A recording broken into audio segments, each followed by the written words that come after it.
रात राजा ने जब मुनि का आना सुना तब वे ब्राह्मणों के समाज को साथ लेकर मिलने गए और दंडवत करके मुनि का सम्मान करते हुए उन्हें लाकर अपने आसन पर बैठाया।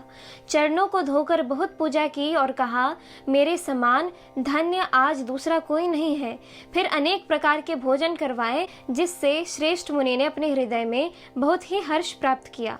फिर राजा ने चारों पुत्रों को मुनि के चरणों पर डाल दिया, उनसे प्रणाम कराया।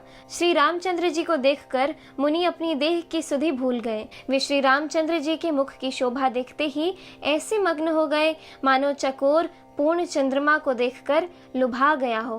तब राजा ने मन में हर्षित होकर ये वचन कहे, हे मुनि, इस प्रकार कृपा तो आपने कभी नहीं की।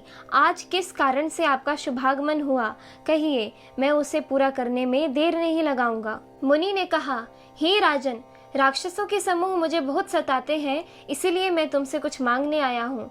छोटे भाई सहित श्री रघुनाथ जी को मुझे दे दो।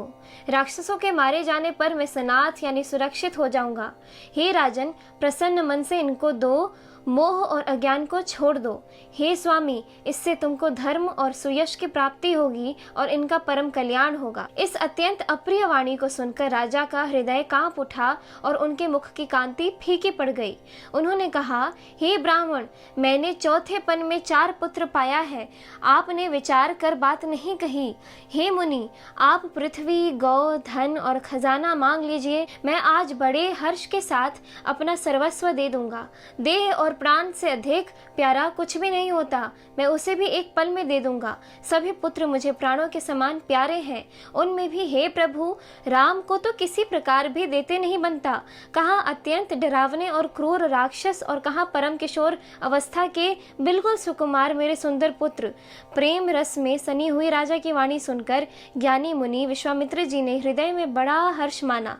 तब वशिष्ठ जी ने राजा को बहुत प्रकार से समझाया, जिससे राजा का संदेह नाश को प्राप्त हुआ।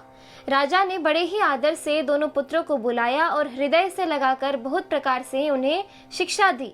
फिर कहा, हे नाथ, ये दोनों मेरे पुत्र, मेरे प्राण हैं। हे मुनि, अब आप ही इनके पिता हैं, दूसरा कोई नहीं। राजा ने बहुत प्रकार से आशीर्वाद देकर पुत्रों को ऋषि के हवाले कर दिया। फिर प्रभु माता के महल में गए और उनके चरणों में सिर निवाकर चले। पुरुषों में सिंह रूप दोनों भाई राम लक्ष्मण मुनि का भय हरने के लिए प्रसन्न होकर चले। वे कृपा के समुद्र, धीर बुद्धि और संपूर्ण विश्व के कारण के भी कारण हैं। भगवान के लाल नेत्र हैं, चौड़ी छाती है और विशाल भुजाएं हैं। नील कमल और तमाल के वृक्ष की तरह श्याम शरीर है। कमर में पीतांबर पहने और सुंदर तरकस कसे हुए हैं। दोनों हाथों में क्रमशः सुंदर धनुष और बाण हैं। श्याम और गौर वर्ण के दोनों भाई परम सुंदर हैं। विश्वामित्र जी को महान निधि प्राप्त हो गई। वे सोचने लगे, मैं जान गया कि प्रभु ब्राह्मण्य देव यानी ब्राह्मणों के भक्त हैं। मेरे लिए भगवान ने अपने पिता को भी छोड़ दिया। मार्ग में चले जाते हुए मुनि ने ताड़का को दिखलाया।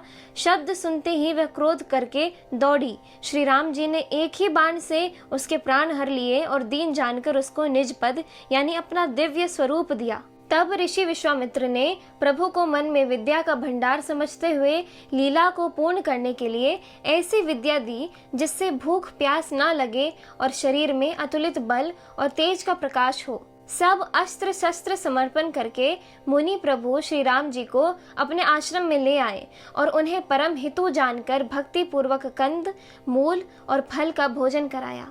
इस एपिसोड में इतना ही। आगे की कथा सुनने के लिए कृपया मेरे YouTube चैनल से जुड़े रहें। धन्यवाद।